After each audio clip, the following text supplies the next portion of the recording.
मी एक शिक्षिका होते, परंतु माझी ट्रान्सफर शहरातून एका खेडेगावात करण्यात आली होती, जिथे कसलीच सुखसुविधा उपलब्ध नव्हती. मला खूप टेन्शन आले होते की मी आता इथे कसे राहू. शाळेबाहेर मोबाईलला रेंज मिळावी म्हणून इकडे तिकडे मोबाईल हातात वरती पकडत फिरत होते, परंतु मोबाईलला रेंज काही मिळाली नाही. म्हणून कंटाळूनच वर्गात येऊन रागानेच खुर्चीवर बसले. सकाळचे 9:30 वाजले होते, परंतु शाळेत अजूनही पूर्ण विद्यार्थी आलेले नव्हते. मला आठवतंय, शनिवारचा दिवस होता. तोच एक स्त्री आपल्या 10 वर्षाच्या मुलीला घेऊन माझ्याजवळ आली आणि रडू लागली. तिचं रडण्याचं कारण मला काही समजेना, परंतु माझी नजर जेव्हा तिच्या 10 वर्षाच्या मुलीच्या पोटावर गेली तेव्हा मला जरा संशय आला. तिच्या मुलीचं पोट जरा फुगलेलं दिसत होतं आणि चेहरा पण पडलेला होता. काहीतरी गडबड आहे माझ्या लक्षात आलं आणि मी वर्गातील सगळ्या मुलांना बाहेर खेळण्यासाठी पाठवले व त्या स्त्रीला व तिच्या मुलीला माझ्यासमोर खुर्चीवर बसायला सांगितले आणि म्हणाले, प्लीज तुम्ही रडू नका, काय झालं मला सांगा बघू. तेव्हा ती स्त्री म्हणाली, बाई, माझी मुलगी या शाळेतील सगळ्यात हुशार विद्यार्थिनी आहे. तुम्ही तिला कितीही अवघडातले अवघड प्रश्न जरी विचारले तरी माझी मुलगी त्याचे उत्तरं तुम्हाला अगदी सहज देईल. तिचे बोलणे ऐकून मी लगेचच म्हणाले, ही तर चांगली गोष्ट आहे ना, मग तुम्ही रडत का आहात. तोच ती स्त्री मला म्हणाली, कारण काही दिवसांपासून माझी मुलगी खूप शांत झाली होती. काही विचारलंच तर काहीच सांगत नव्हती. शाळेत यायलाही नको म्हणत होती. तिची अंगकाठी जरी मोठी असली, लवकर जरी ती वयात आली असली ना मॅडम, तरीही माझं 10 वर्षाचं लेकरू आहे होते. तिला असं शांत शांत बघायची कधी सवयच नव्हती. वाटलं तिला बरं नाही, ती आजारी आहे म्हणून स्वतः जवळचे पैसे खर्च करून शहरातील डॉक्टरांकडे घेऊन गेले, कारण आमच्या खेड्यात तर डॉक्टरही उपलब्ध नाहीत, कारण अजून तर खेड्यावर हॉस्पिटलच नाही. म्हणूनच शहरातील त्या डॉक्टरांनी माझ्या मुलीचा चेकअप केला आणि माझा कधी त्या गोष्टींवर विश्वासच बसणार नाही अशी गोष्ट मला त्यांनी सांगितली. डॉक्टर म्हणाले, तुमची मुलगी गरोदर आहे, तेही 4 महिन्यांची पूर्ण. गर्भपात करायचा असेल तर मुलीच्या जीवाला धोका आहे, कारण वय खूप कमी आहे. बाई, मला सांगा, हे कसं शक्य असेल. माझी मुलगी गरोदर कशी होऊ शकते, तेही फक्त 10 वर्षांच्या वयात. जरी मी खेड्यातील असेल तरी माझं लक्ष माझ्या मुलीवर नेहमीच असतं. घरून ती फक्त शाळेत येते आणि शाळेतून घरी जाते. न गावात तिचे कुणी जास्त मित्र आहेत न शाळेत. मग माझ्या मुलीसोबत असे घाणेरडे कृत्य कोण करू शकते. आणि खरंच माझी मुलगी डॉक्टर म्हटल्याप्रमाणे गरोदर आहे का असेल तर आता माझ्या मुलीचं पुढे कसं होईल. माझ्या घरात ही गोष्ट नवऱ्याला सांगू शकत नाही. नवरा समजून घेणाऱ्यांमधील नाही हो बाई माझा. अशा गोष्टी त्याला सांगितल्या तर माझ्या मुलीची शाळा कायमचीच बंद होईल. मुलीचं इतक्या लहान वयात लवकरच लग्न करून टाकण्यात येईल. गावात नातेवाईकांमध्ये आमची इज्जत पूर्णपणे जाईल. ते बाजूलाच, काही दिवसांपूर्वीच ऐकलं होतं की शाळेत नवीन मॅडम आली आहे, जी की शहरातील आहे. म्हणूनच आज तुमच्याकडे मदत मागण्यासाठी आले आहे मी. माझ्या मुलीचं जीवन बर्बाद होण्यापासून वाचवा. आता फक्त तुम्हीच माझा आधार आहात. म्हणत त्या स्त्रीने आपल्या साडीचा पदर आपल्या तोंडात कोंबत रडू आवरण्याचा प्रयत्न केला. तिच्या शेजारी बसलेली मुलगी आपल्यासोबत हे काय घडत आहे, शाळेत काय होत आहे, आई का रडत आहे, हे तिला काहीच समजत नव्हतं. कदाचित खूप मोठ्या धक्क्यातून ती जात असावी. तिला सगळं समजत होतं, पण मन मोकळं करायला तिला जमत नसावं. माझं मात्र डोकंच बंद पडलं. इतक्या लहान वयात कुणीतरी या निरागस मुलीवर अत्याचार केलेत हा विचार करूनच माझा संताप होत होता. तोच त्या मुलीची आई मला म्हणाली, आम्ही खेडेगावातील गरीब माणसे आहोत. राबराब राबावं लागतं तेव्हा खायला अन्न मिळतं आम्हाला. माझ्या मुलीने खूप लहान वयात खूप काही बघितलं आहे. तिच्यावर असे संकट ओढवले आहे ज्याबद्दल तिला काही सांगताही येत नाही. आता मी त्या मुलीच्या आईला शांत केले आणि म्हणाले, तुम्ही काळजी करू नका, मी बघते, विचारते सगळं तिला हळूहळू. डॉक्टरकडे जाऊन बघूयात काय करता येईल पुढे. तिच्या आईने माझ्यासमोर हात जोडले व म्हणाली, खूप आभार तुमचे. आता मी त्यांना घरी जायला सांगितले व त्या मुलीला माझ्या जवळच ठेवून घेतले आणि तिला विचारू लागले, बेटा जरा आठवून बघ, तुझ्यासोबत कुणी वाईट केलं, कुणी वाईट वागलं किंवा घरी शाळेत तुला कुणी बॅड टच केला का? परंतु त्या मुलीला बॅड टच काय असतं हेच माहिती नव्हतं. मी विचारलेल्या प्रश्नावर ती अजून जास्त घाबरली. तिच्या थरथरणाऱ्या हाताकडे माझे लक्ष गेले. कदाचित ती अजूनही खूप मोठ्या धक्क्यात होती. मी पटकन तिच्या हातांवर माझे हात ठेवले. तू घाबरू नकोस, मी आहे तुझ्यासोबत म्हणाले. माझ्याकडे जास्त वेळ नव्हता कारण या मुलीचा 4था महिना संपला होता. गर्भपात करणे तिच्यासाठी धोक्याचं होतं. परंतु 10 वर्षाच्या वयात ती खरंच गरोदर राहू शकते का हाच प्रश्न मला सतावत होता. म्हणून एका डॉक्टर मैत्रिणीला मी फोन केला आणि ही हकीकत सांगितली. खरंच असे होऊ शकते का तिला विचारलं. तेव्हा माझी डॉक्टर मैत्रीण मला म्हणाली, ती उपवर झाली आहे असे तिची आई बोलली होती ना तुला. आणि खरं तर हे कलियुग आहे. खाणं पिणं मुलींचं चांगलं असेल, अंगकाठी चांगली असेल तर लवकरच मुलींना पाळी यायला सुरू होते. कदाचित या मुलीचं तेच झालं असावं. आता तर 100 मुलींमध्ये 4-5 मुलींना तरी असा प्रॉब्लेम असतोच. आता मलाही टेन्शन आलं. मी उद्याच या मुलीला तुझ्याकडे घेऊन येते मी तिला सांगितलं. जे करायचं ते तूच कर बोलून माझा फोन बंद केला. मी त्या मुलीच्या आईला शाळेत बोलावून समजावून सांगितलं. तिच्या आजूबाजूला लक्ष ठेवायला सांगितलं आणि उद्या आपण तिला घेऊन हॉस्पिटलला जाऊ म्हणून बोलले. दुसऱ्याच दिवशी तिची आई, मी व ती मुलगी आम्ही सगळेच हॉस्पिटलला गेलो. परत एकदा माझ्या मैत्रिणीने तिचा व्यवस्थितच चेकअप केला आणि खरंच ती गरोदर असल्याचं आम्हाला सांगितलं. दिवस जास्त झाले होते. मुलीच्या जीवाला आता धोका राहणार आहे. म्हणून आता तिची किरटिंग करता येणार नाही माझ्या डॉक्टर मैत्रिणीने स्पष्ट आम्हाला सांगितले. मुलीची आई डोकं पकडून खाली बसून रडू लागली. आता मी कसं करू, काय करू म्हणू लागली. काहीही करा पण माझ्या मुलीला याच्यातून वाचवा म्हणू लागली. आमच्या घरी असे माहिती झाले तर आमची इज्जत राहणार नाही म्हणू लागली. तिला काहीतरी गोळ्या औषधं द्या आणि तिचा गर्भपात करा म्हणून पाया पडू लागली. परंतु 10 वर्षाच्या मुलीसाठी ही प्रक्रिया धोक्याची होती जिच्यात तिचा जीव जाऊ शकत होता. मी व माझ्या डॉक्टर मैत्रिणीने त्या मुलीच्या आईला खूप जास्त समजावले. तुम्ही आता तिला तुमच्या घरी घेऊन जा. या मुलीला 5वा महिना सुरू झालेला आहे. 4 महिने तिची व्यवस्थित काळजी घ्या. तिला तुम्ही चांगलं खायला प्यायला द्या.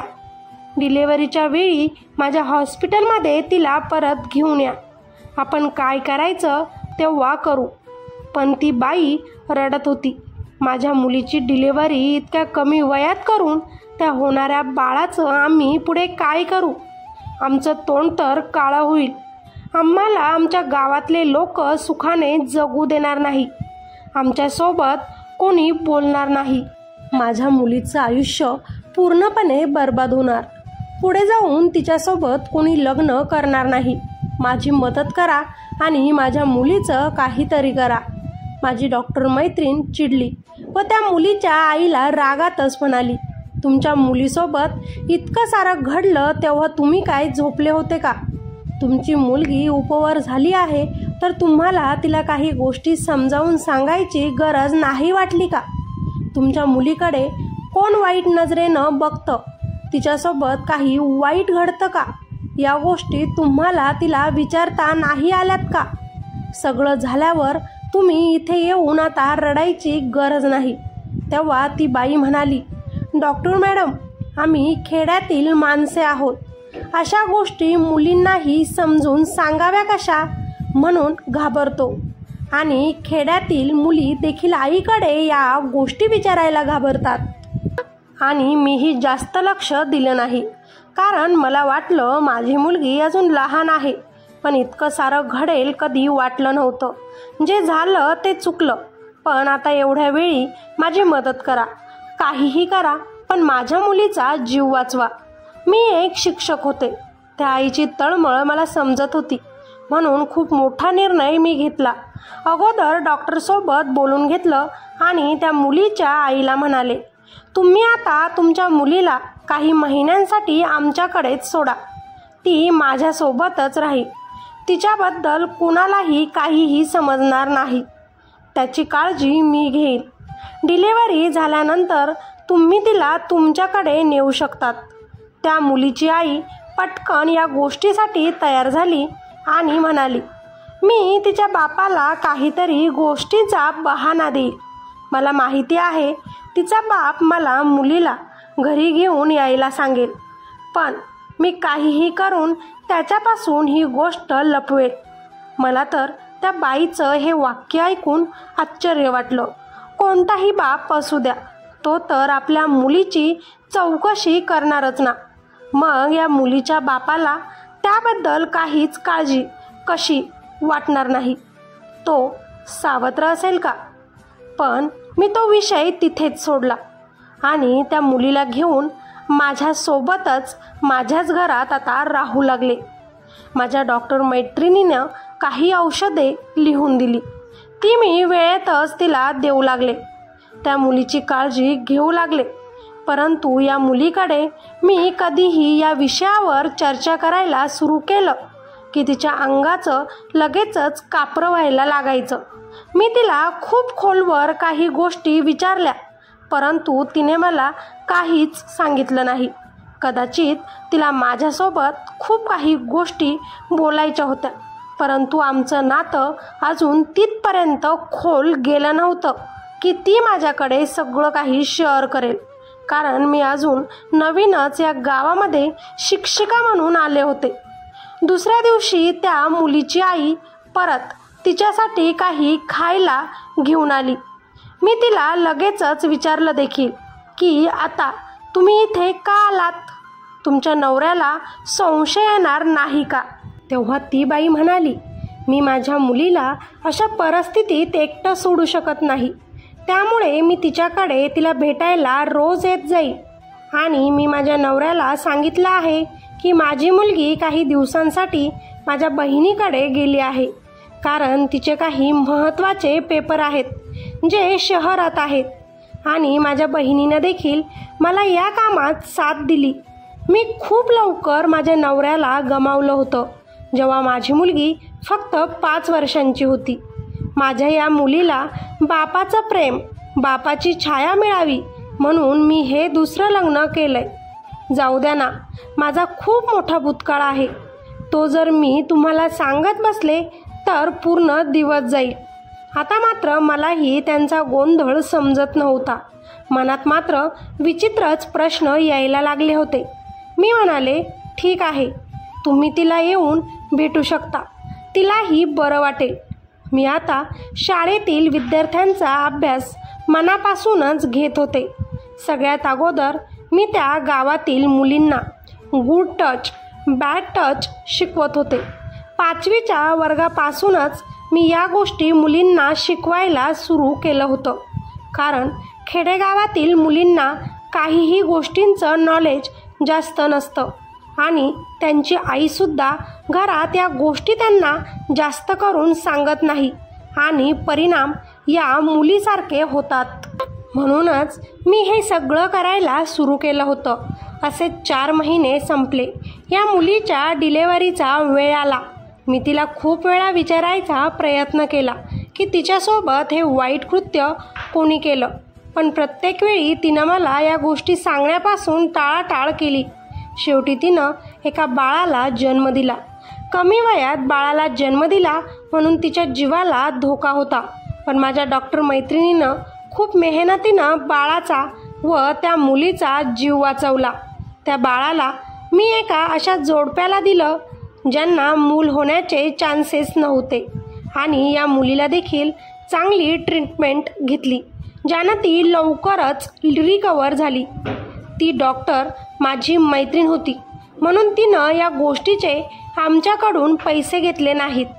आता मुलीची आई तिला घेऊन जाण्यासाठी आली. यावेळी मी तिच्या आईला सांगितले की आता तरी तुमच्या मुलीकडे तुम्ही नीट लक्ष द्या, तिला चांगला आहार द्या, जेणेकरून ती या सगळ्या गोष्टी विसरून परत एकदा आपल्या आयुष्यात पुढे जाईल. त्या बाईने माझे आभार व्यक्त केले आणि माझ्या होकारात होकार मिळवून त्या मुलीला घेऊन ती निघून गेली. ही गोष्ट माझ्या मनातून काही केल्या जात नव्हती. त्या मुलीसोबत ते कोणी केलं असेल हा विचार सारखा मनात येत होता, परंतु मी विसरण्याचा प्रयत्न केला आणि मुलांना शिकवायचे काम सुरूच ठेवले. ही मुलगी मात्र अजूनही शाळेत येत नव्हती. कदाचित तिला शाळेत यायची इच्छा राहिली नसेल. म्हणूनच मी तिला भेटायला तिच्या घरी गेले. तेव्हा घरातील दृश्य बघून मलाही थोडं विचित्रच वाटलं. त्या मुलीचा बाप दारू पिलेल्या अवस्थेत तिथेच जमिनीवर बडबडत पडला होता. ती मुलगी तिच्या घरात एका कोपऱ्यात बसून होती. तिची आई स्वयंपाक करत होती. मला बघितल्यानंतर त्या मुलीची आई माझ्याजवळ आली. माझ्या मुलीला खूप मोठा धक्का बसलेला आहे. ती काही केल्या या गोष्टी विसरत नाही असे म्हणू लागली.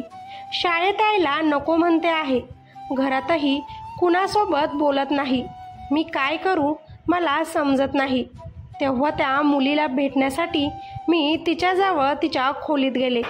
मला बघताक्षणी तिच्या डोळ्यात पाणी आलं. त्या मुलीची अवस्था बघून मला तिच्यासोबत काहीतरी परत वाईट घडल्याचे जाणवले. तू ठीक आहेस ना, मी तिला विचारत होते, पण ती बोलण्याच्या मनस्थितीत नव्हती.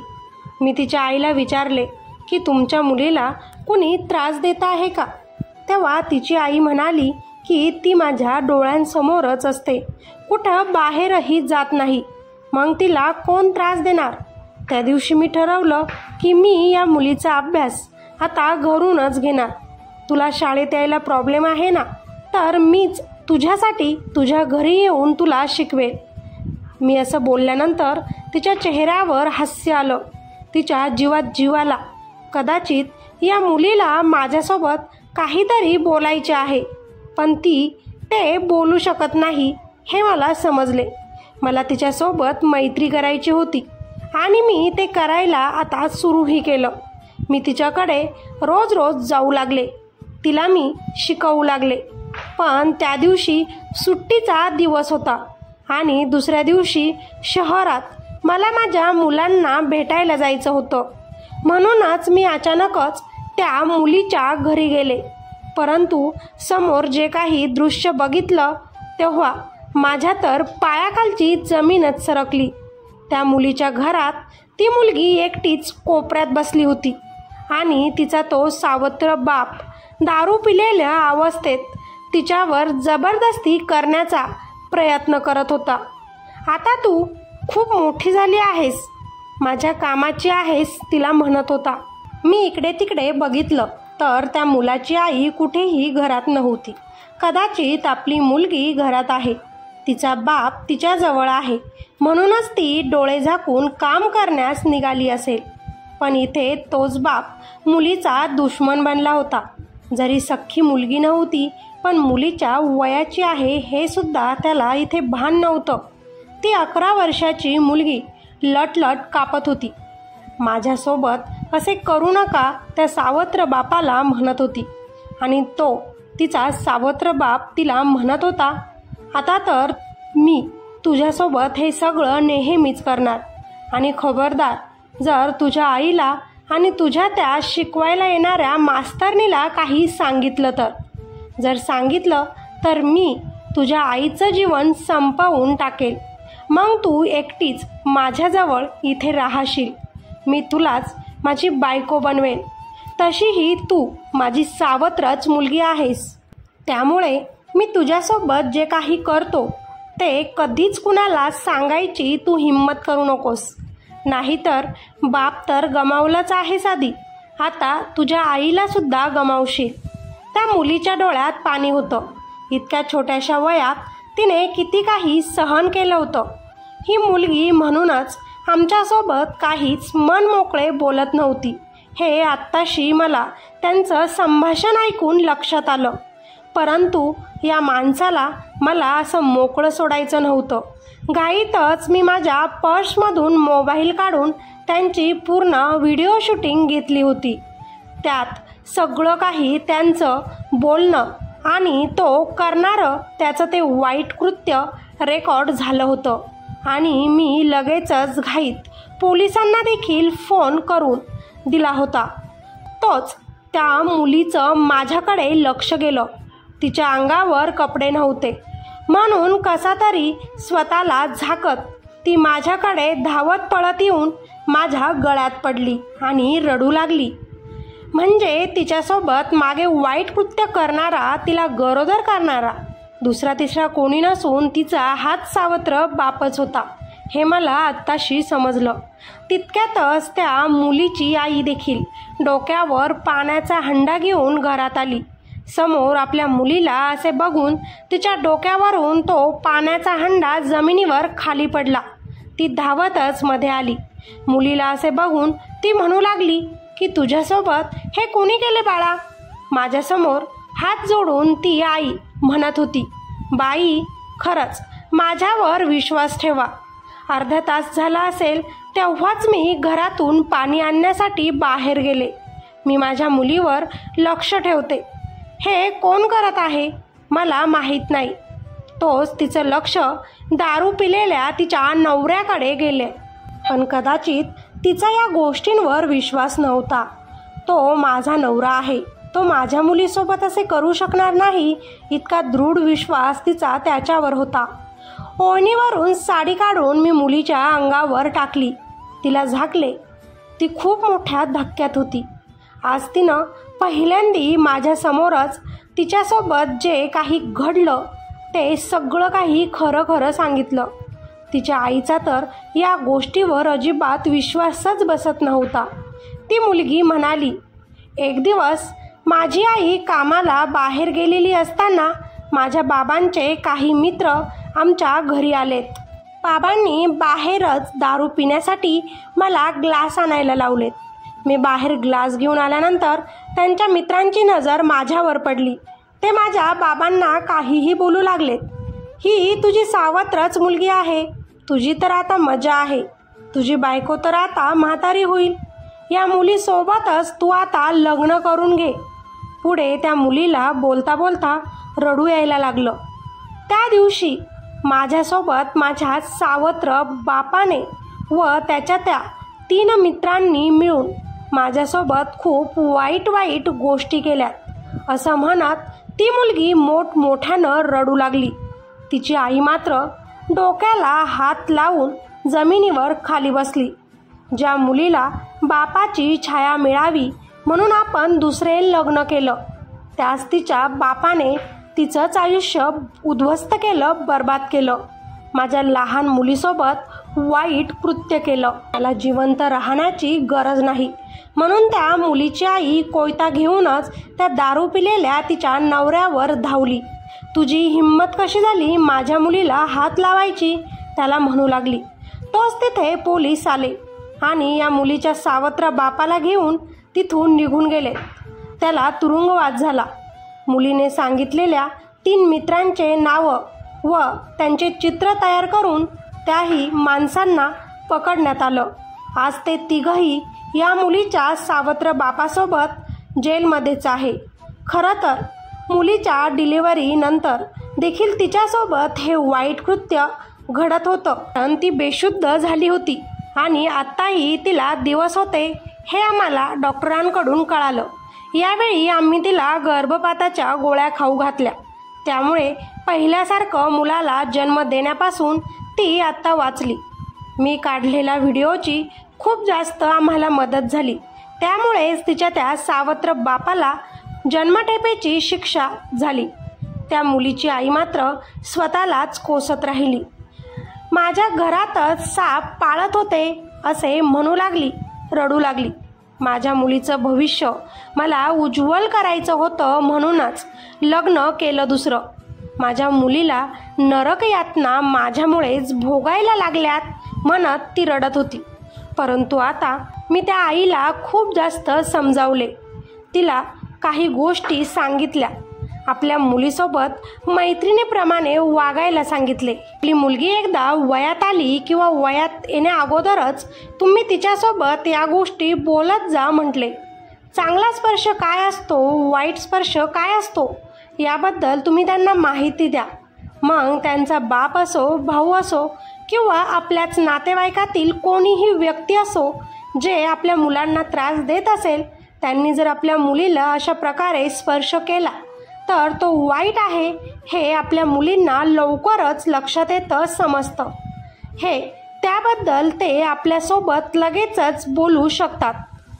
परंतु जर आपण आई म्हणून या गोष्टी त्यांच्यासोबत कधी बोललोच नाही तर या गोष्टी त्या आपल्याला सांगायचं घाबरतात. या मुलीला या गोष्टींमधून बाहेर काढण्यासाठी मी मानसशास्त्र डॉक्टरांचा सल्ला घेतला. तिला यामधून बाहेर काढले. खरंच तेव्हा समजले ती खूपच हुशार मुलगी होती, पण तिच्यासोबत हे खूप वाईट घडले होते. आता मात्र मी खेडेगावात शिक्षिका म्हणून काम करण्याचा माझा निर्णय घेतला होता. तिथेच राहून मी या मुलींसारख्या अनेक मुलींना खूप गोष्टींची माहिती द्यायची ठरवलं होतं, ज्यापासून त्या मुली वंचित होत्या. मी आता त्याच गावात राहून शिक्षिकेचं काम करते आहे. ती मुलगी देखील माझ्याकडेच शिक्षण घेत आहे आणि तेही अगदी नॉर्मल आहे. मित्र आणि मैत्रिणींनो, आपल्या मुलींना सगळ्यात अगोदर त्या वयात आल्यावर शरीरात त्यांच्या काय बदल घडतात हे सांगा. 10-11 वर्षानंतर कुणाला पाळी येते तर कुणाकुणाला नाही. जेव्हा त्यांना पाळी येते, पाळी म्हणजे काय असतं याची माहिती तुम्ही त्यांना द्या. चांगला स्पर्श काय असतो, वाईट स्पर्श काय असतो या गोष्टींबद्दल देखील तुम्ही त्यांच्यासोबत एकदम न लाजता मन मोकळं बोला. अगदी तुमच्या मैत्रिणीप्रमाणे त्यांना विश्वासात घ्या. छोट्या छोट्या गोष्टी त्यांच्यासोबत बोला. न घाबरता तुमच्या मुलींनी तुमच्याकडे या सगळ्या गोष्टी सांगितल्याच पाहिजे ज्या त्यांच्यासोबत तुमच्याच नात्यातील कोणीही तुमचं जवळचंच करत असेल. कारण जवळच्या व्यक्ती खूप लवकर विश्वासघात करतात. आपण ज्यांच्यावर डोळे झाकून विश्वास ठेवतो ना, तेच आपला विश्वास तोडतात. आपण एखाद्याला आपलं जवळचं मानतो आणि तो अशा गोष्टी करू शकत नाही असं म्हणतो, परंतु त्यामुळेच आपले मुलं मुली त्यांच्याबद्दल आपल्याला सांगायला घाबरतात की आम्ही जर असं सांगितलं तर आमचे आई बाबा आम्हालाच मारतील. परंतु तुम्ही आपल्या मुलामुलींसोबत अगदी मित्रतेने वागा, म्हणजे ते तुम्हाला सगळं काही सांगतील. ही कथा जर तुम्हाला काही शिकवून गेली असेल तर नक्कीच या कथेला तुम्ही लाईक करा. कॉमेंट करून मला नक्की सांगा अशा घटना तुमच्याही नात्यातील किंवा तुमच्याही ओळखीतील ठिकाणी घडल्या आहेत का, आणि माझी या कथेतील भूमिका तुम्हाला कशी वाटली, तुम्हाला आवडली का, हे नक्कीच मला खाली कॉमेंटमध्ये सांगा. आणि आपल्या चॅनलवर जर तुम्ही आज नवीन आलेले असाल तर आत्ताच लगेच चॅनलला सबस्क्राईब करायला विसरू नका. शेजारील बेल आयकॉन बटन क्लिक करा, जेणेकरून आपण जेव्हाही नवीन व्हिडिओ टाकू सगळ्यात अगोदर नोटिफिकेशन तुम्हाला मिळेल. आणि हो, व्हिडिओला शेअर करायला देखील विसरू नका, जेणेकरून हा व्हिडिओ बघून अनेक मुलींची मदत होईल, त्याही यापासून वाचू शकतात. चला, भेटूया आपण अशाच एका नवीन कथेमध्ये. तोपर्यंत धन्यवाद. हॅपी दिवाळी.